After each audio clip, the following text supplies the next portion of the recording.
My name is Wellington. I'm a trauma surgeon from Brasilia. I'm representing now our trauma society, Bertti. In the next year, I will be the next director from chapter from Brasilia.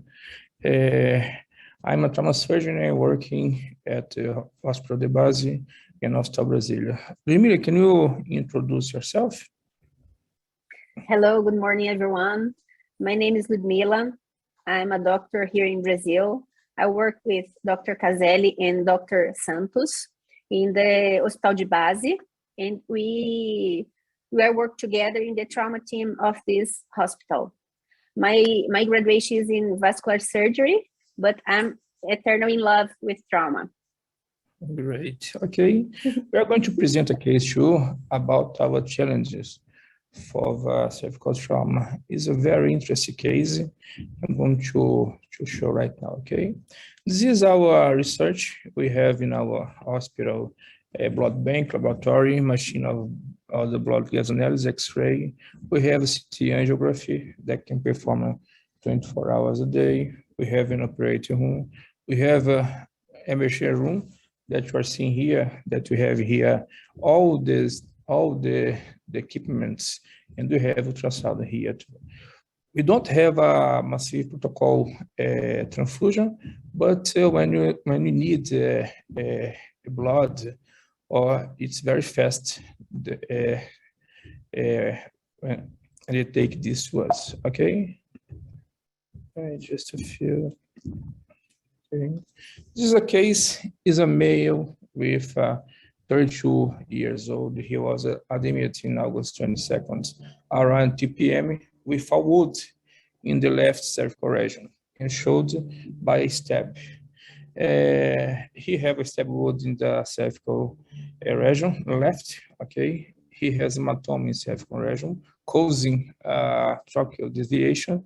The people from the pre-hospital seated when they were at the pre-hospital, and he has a wound in the left shoulder. Okay, he blood pressure was 100/17, and he has a heart rate was 100, and the pre-hospital infusion 500 milliliters of crystalloid of ringolactate, because he had a voluminous hematoma in the cervical region, okay? When this patient was admitted in our trauma center, he has a pervious airways, but hematoma in a cervical region in the zone 2, causing tracheal deviation.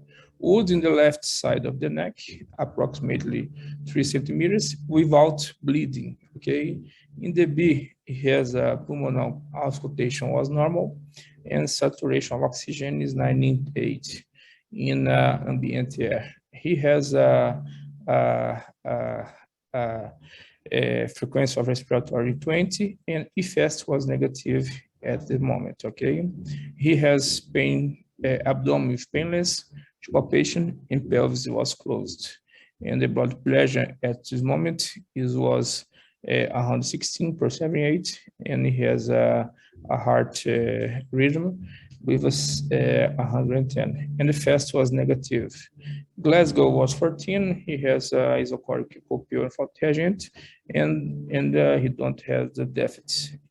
And he had at that time a wound in the left shoulder with approximately 2 centimeters without bleeding, okay?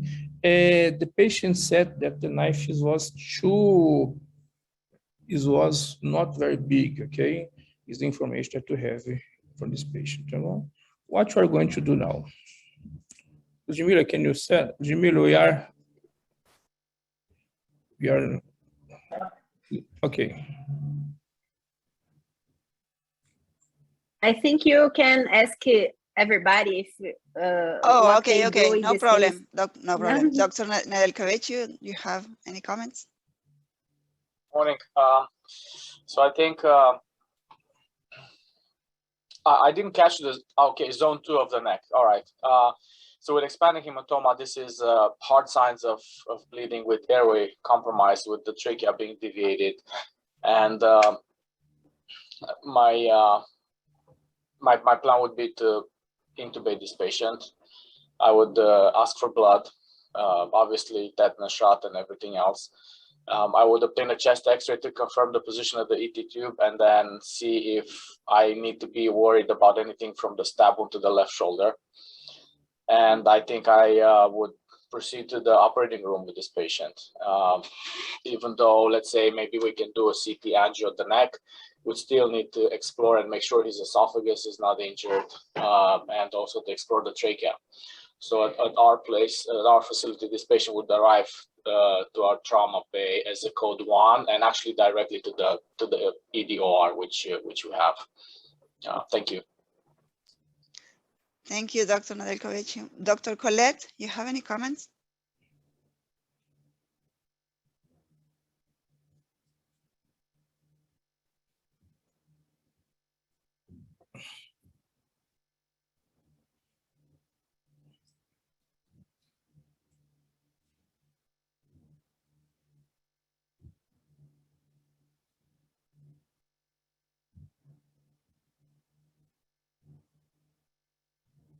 Dr. Linde, do you have any comment? Oh.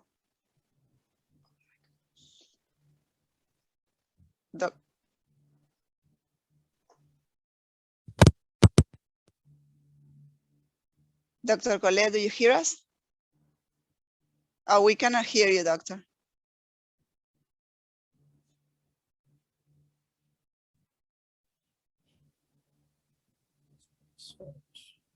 Now, yes, now we can hear you.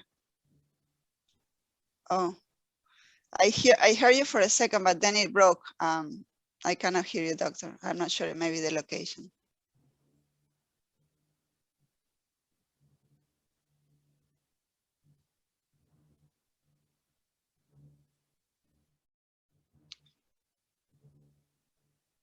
No, we cannot hear you, doctor.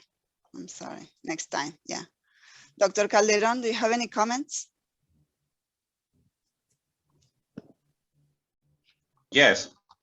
Well, I completely agree with Dr. Alex. With the impending hematoma, we need to protect the airway immediately before it becomes more difficult. And with the hard signs of cervical injury, maybe vascular or airway injury, the patient may need to be taken immediately to the operating room for exploration. The only thing I would request before moving the patient is a chest X-ray, just to be sure that there is no a pneumothorax or hemothorax that needs an immediate drainage. And yes, I would let the blood bag down.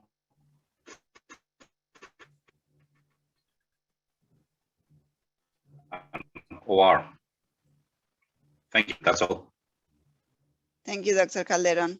Anyone else, any comments? Then we go back to you, Dr. Santos and Dr. Bertti. Okay. We proceed our tracheal intubation patients because I think if you cannot do it in this moment, I think you have problem because it has a big a volume of hematoma in his neck. Okay, we take him to peripheric access. We take to him tetanus vaccine. Okay, we take to him transamine. Okay, we take to him antibiotics. We make a blood reservation, make a test of protocol. But at the moment the patient was stable, and we take him to the CT because I think we have here a wound in the cervical thorax transition, and I think it was very important all the time we make this investigation if the patient could have a pneumothorax or hemothorax associated in this moment. Okay, and we have here the CT from cervical and thorax in cervical. we identify a left superficial and deep soft tissue hematoma and emphysema with a contralateral deviation of the ovary. You can see that the trachea, she's in the right, and he has a big hematoma. Okay, and we have here we don't have a contest in the jugular vein, in the internal jugular vein, that can indicate that you have a lesion. Okay, in the thorax, we identify a extensive hematoma extending to the cervical region and near from the carina. Okay, that causing a tracheal deviation to the right. Okay, we cannot see hematoma and pneumothorax in this moment. Okay, and this is the first of all, we performed a cervicotomy. Okay, when we can identify a jugular internal vein that has a injury. Okay, and you make the repair with a Prolen 5.0. Okay, and this is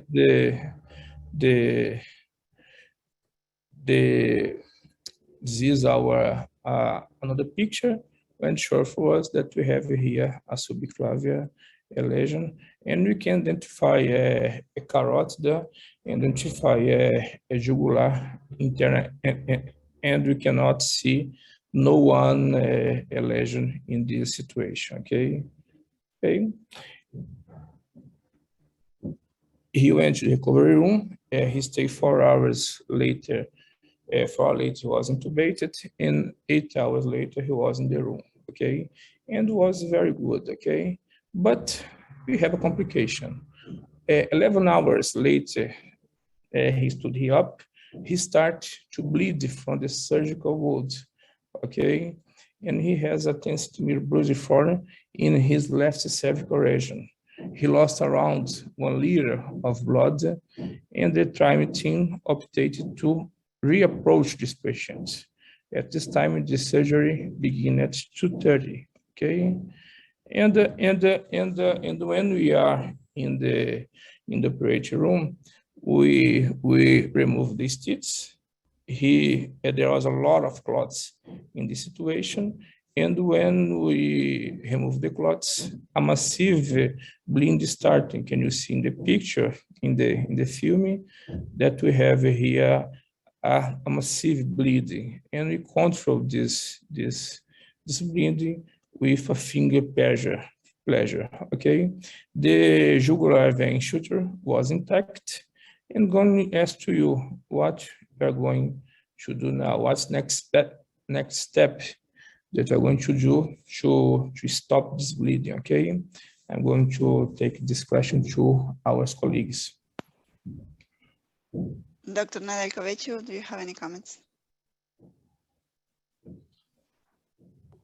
Well, it looks like it's either the left carotid that's bleeding or the common carotid deeper. You have to get proximal and distal control of it and repair it based on how big the injury is. When we finish, sternotomy, if you need to get more proximal control to the vessel. Okay. For me, with this case being in ED trauma OR, I don't think I would approach this any other way than just open in this situation. So endovascular procedures or anything would not be something that I would push at this point. So I may have to extend it into a sternotomy to get proximal distal control and repair it. Okay. Thank you, Doctor. Dr. Calderon, do you have any comment? Well, the first question I have to the team from Brazil is, do you have an interventional radiology or endovascular capabilities? Because if you don't, the only thing I can do, I can think about in the meantime is just to do that direct compression continue transfusing the patient and open the chest, I think by the sternotomy, and try to figure it out, where is it bleeding from before doing the repair. It can be the carotid. I was thinking also about the aortic arch. Well, but maybe I have to do to open the chest just to explore the area. It's going to be very tough. That's not a very easy area to explore. Oh, thank you. Thank you, Dr. Calderon. Dr. Epstein has a question. Dr. Epstein? Can you hear us? Yes, I can. I was just wondering what the coag values were going into the second surgery. Dr. Santos, it's a question for you, I believe. Ludmilla, can you answer the question for him? Because Ludmilla, she participated in this. I was in the second surgery, and we started thinking that it's just a little bleeding. Okay, we opened the previous wound, and only we saw was a large clot. When we removed this clot, there's no bleeding at all. But when I started to dissect the carotid artery, we saw this massive bleeding from the deep plans. I put my finger and the bleeding stopped, but we cannot find this bleeding, okay? So this time, I really didn't think about open the chest at the first moment. I call my friend, my colleague from the shift, and we thought that there was some lesion in the subclavian, artery subclavian. So we start to remove the clavicle, the third proximal of clavicle, but we not find the bleeding. So after this, we thought to open the chest. Thank you. Do you want to continue? Sure. There is another question from Dr. Guillermo Concha. Doctor. He's asking in the chat if you have done a CT angio scan previously to the operation. No, we didn't. We just performed the CT scan before the first surgery. Okay, perfect. All right. Anyone else has any comments before we go back to Dr. Santos? We go back to you, Dr. Santos. Okay. Can you continue now, Ludmilla, because you are in the surgery? I just passed the slide here, okay? Okay.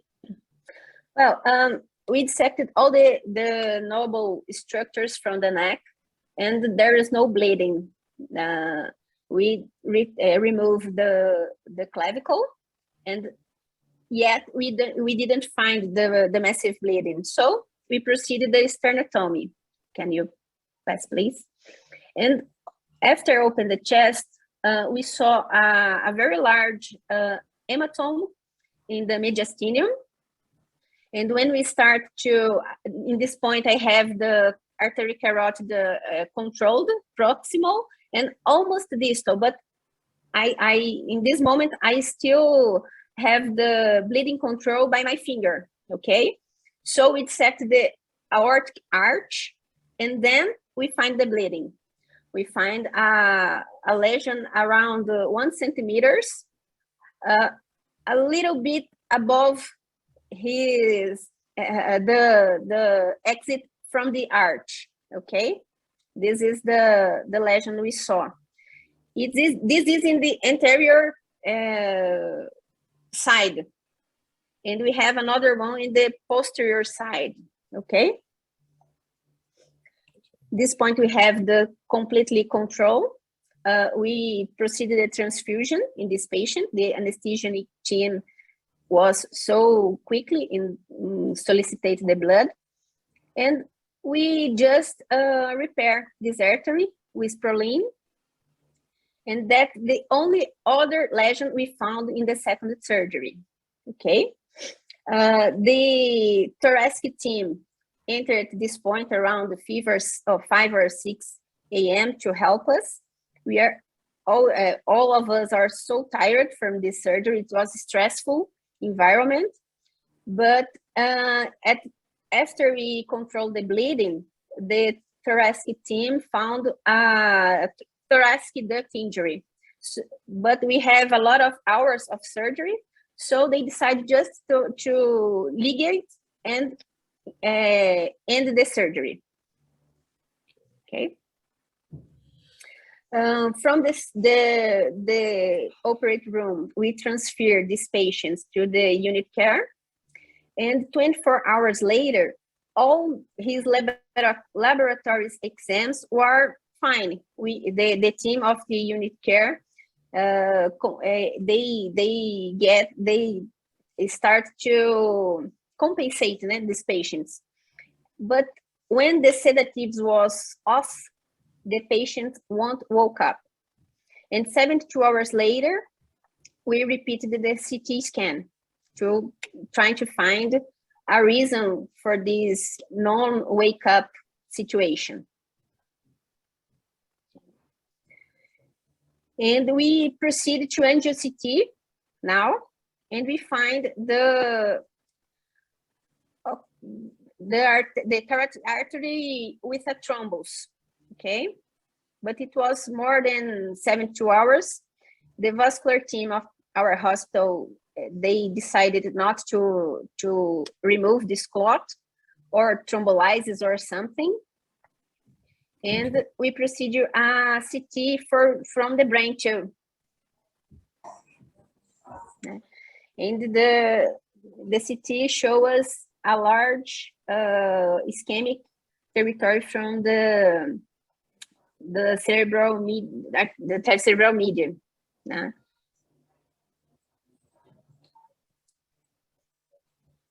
Okay. Well, do you want to continue? If you want to make any comments about this, if you have any different conduct about what our vascular team had done at the moment. Dr. Nedeljkovic, you have any comments?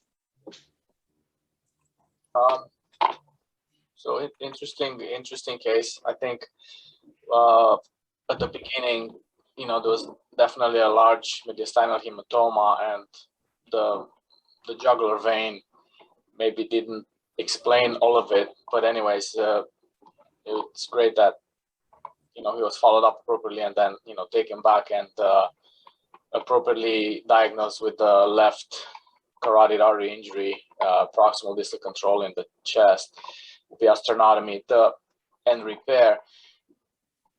I'm not sure if there was significant narrowing with the repair, with the injury back going through the anterior and posterior wall, and if he was heparinized or not during the repair. So that may prevented the clot from forming.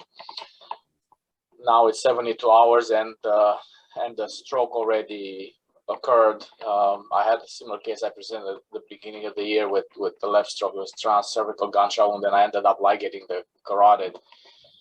I think to heparinize the patient now, you risk conversion into a hemorrhagic stroke, and it's just probably going to make matters worse. I think with the experience I had and my case, I think I would just definitely work him up, do an echo, make sure there are no clots anywhere else in the body, and then kind of repeat head CT scan and consult neurology, and decide on timing when he may benefit from being started on some anticoagulation. But I don't think going back to the operating room to do any procedure to revascularize that would be indicated. And probably needs another CT scan to make sure that's stable before starting any anticoagulation with a low dose heparin drip without bolus. Thank you. Thank you, Dr. Nedelkovich. Dr. Calderon, any comments?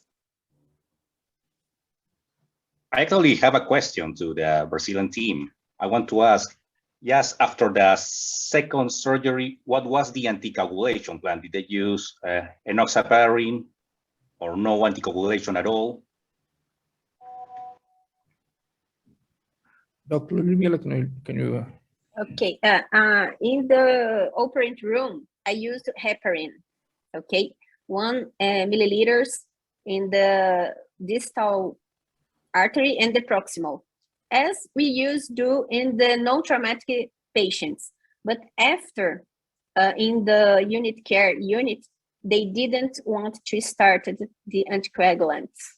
We discussed in team, but they decided the patient was so unstable to proceed the anticoagulation. So I did only in the surgery. I see. Well, because these things can happen in any trauma patient. Yes, well, and we didn't damage have the Rotem. We didn't have the Rotem at the hospital. I don't have Rotem either, but we do anticoagulate that, yes, in the post-operatory period. Well, the damage is already done. He already has the thrombus, the stroke is 72 hours out of this, and we really don't have any more choices to give to the patient because he may already be, I don't know if he was brain dead or only the stroke.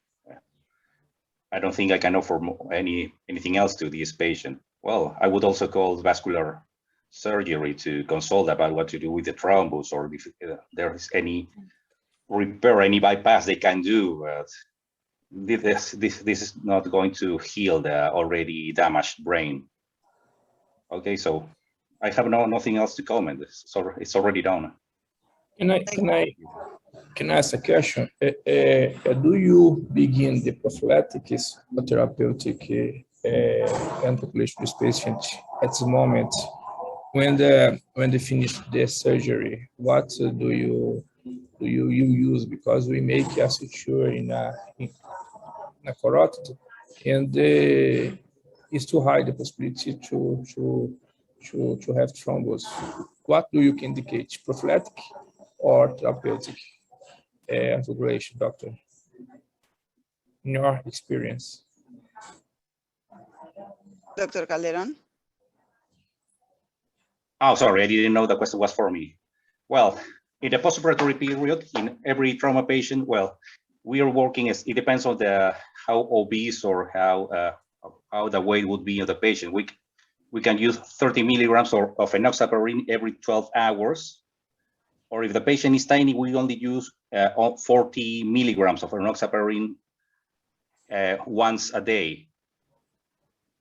Initiating the day after the surgery, if the patient is stable, there are no significant changes in the hemoglobin. Okay. Now, Dr. Nedelkovich, do you have any comments on that question? So for carotids, usually be, antiplatelets, aspirin and Plavix, but also it matters, how much narrowing you have, at the site of the repaired. So if there would be any concern, probably, heparin drip, low dose, and repeat imaging. We'll definitely consult with our vascular colleagues on that as well, and kind of go from there. But I think immediately probably heparin drip, and then make sure he's doing well, and then dual antiplatelet for the carotid injury. Thank you, Doctor. We have a question from Dr. Epstein, or a comment. Dr. Epstein, would you like to comment?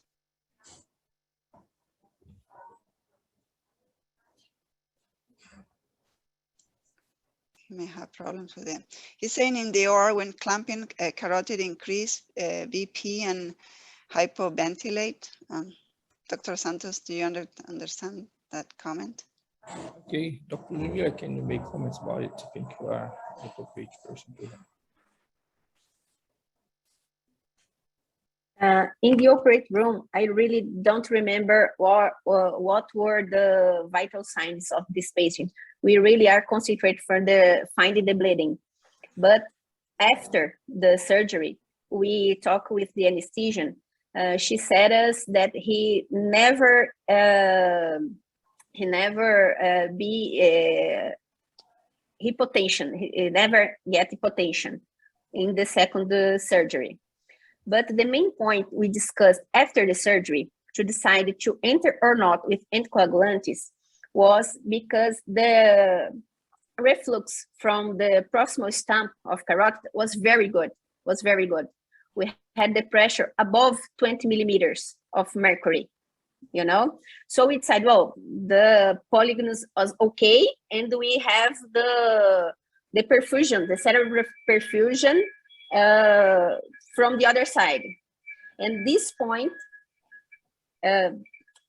considering the all trauma scenario, we decided to wait 24 hours to start the anticoagulantes.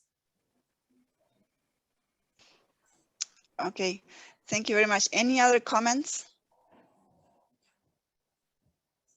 And then we go back to you, Dr. Santos.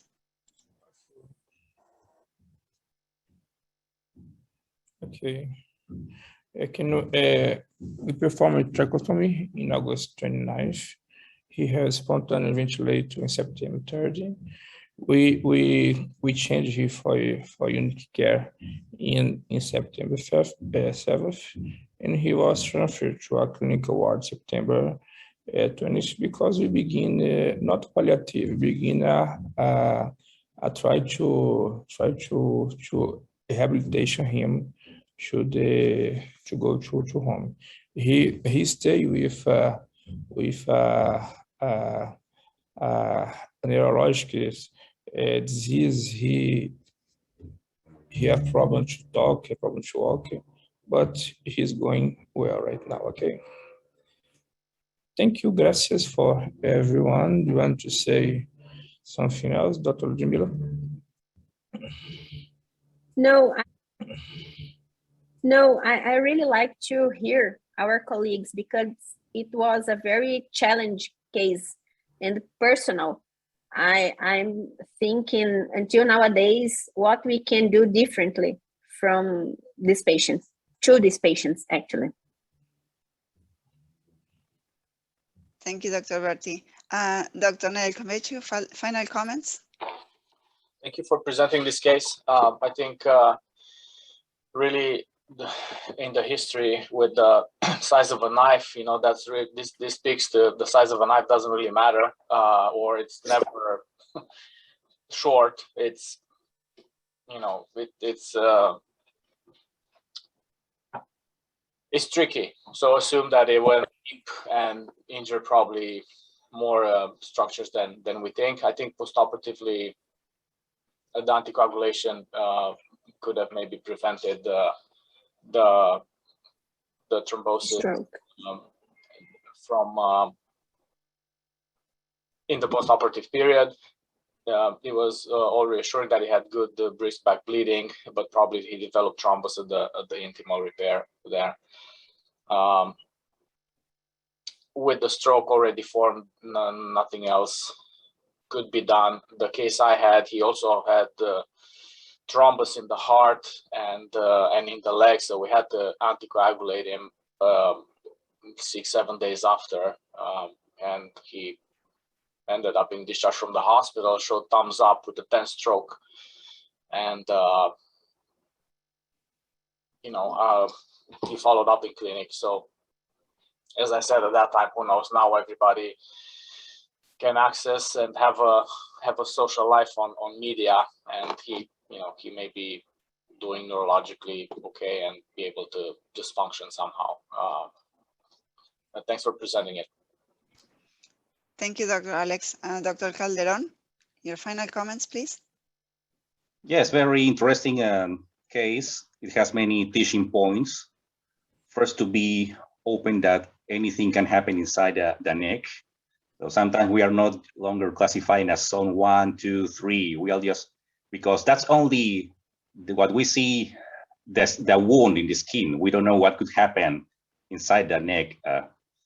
And you see, there was a lesion, an injury in an aortic arc. Well, I don't know. I'm curious why it didn't bleed like that in the first operation. Maybe there was already an hematoma that was tamponating the injury until the patient was awake, make some kind of effort, and the clothes open up. Well, making the injury bleeding once again. Well, after the second surgery, well, I think maybe he deserved a better anticoagulation plan. That's not, of course, it doesn't make miracles. Maybe that thrombus was going to happen anyway. And unfortunately, we have this outcome. Well, that's all I have to comment by now. Thank you for sharing the case. I learned a lot. Thanks. Thank you, Dr. Calderon. Any other comments from the panelists? Dr. Davila, would you like to comment? Okay. Okay, Dr. Martos, would you like to make final comments before we? Yes, again, great case. Well, thank you for presenting today. Unfortunately, I'm post-call and was late to sign out of some sick patients here. But just to say that Dr. Wellington Santos and his batch from Brasilia, they have Distrito Federal, they have been very active, not only in Brazil, but to the Pan-American Trauma Society. It's a pleasure to have you presenting. It's a pleasure to have your team presenting this case. We all learn with each other. Looking forward for a great 2022, where not only I want to see you virtually through this presentation, but in person in Brazil during the Pan American Trauma Society White Congress in July. Wellington, thank you very much. Muito obrigado. Okay, thank you, Dr. Matos. I can go say that Dr. Ludmilla can conduce this case. It was a very difficult case because I always said when you have the injuries in the transitions, we always need to take care. When you have injuries in the cervical thorax transition, we have injuries in the thorax abdominal transition. It's necessary to have a care, okay, about this case. Okay, thanks a lot for the opportunity to be here. Okay. And I think this year was a very great year for us. We present many cases. We try to collaborate with our society, okay? And we are here to make better our society, make better the Pan American Trauma Society. Thank you. Thank you. Parabéns, Ludmilla. Thank you. Thank you, everyone.